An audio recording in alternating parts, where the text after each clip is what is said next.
สิพากันมาเบิ่งเด้อสองวิธีกีบสินอยู่บนใดจุดใดเนาะแอวนี่30หาร4ได้7ครึ่งถ่ายนี่40หาร4ได้10แล้วเฮาก็สิมา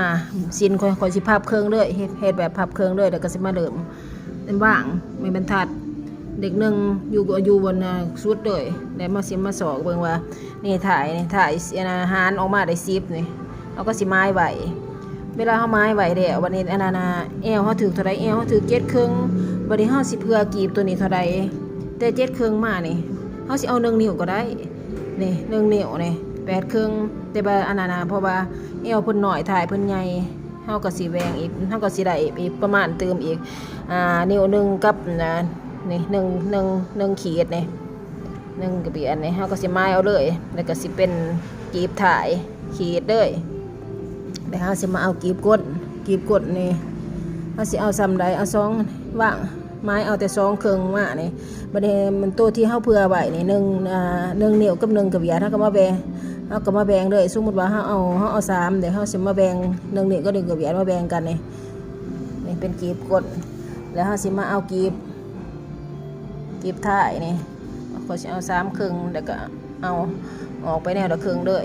แล้วบ่ได้ยากเวลาข่อยขีดนี่เวลาข่อยขี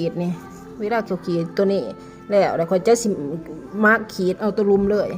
เพื่อมันเดวไปนำเลยขีดกีบถ่ายแล้วก็สิขีดทั้งกล่องเลยเพราะว่าข่อยพับเครื่องนี้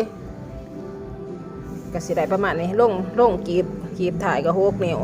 ลงกีอันนั้นนี่ความยาวของกีบก้นก็ประมาณหาครึ่งแหละข่อยเอาได้เดี๋ยวแต่ความคงแต่ละคนถ่ายเด้อถ่ายแค่จังเขาก็เอาหรือว่าบางคนเขาก็มัก7เขาก็เอา7ไปหาก็จะไปเย็บเลยเย็บกีบก็สิมาเย็บกีบมันเลยเย็บจนสุดนะก็จะมาต่อตุงมันเอาเย็บกีบแล้วได้เฮาก็ต่อตุงกลางด้วยต่อตุงกลางนะก็สิประดิษฐ์ให้มันเรียบงามๆแบบงามๆแล้วก็จะไปลงหัวเลยตัวนี้ไปต่ออีกพีนึงไปเลยเนาะเดี๋ยวเบิ่งวิธีต่อหัวลงหัว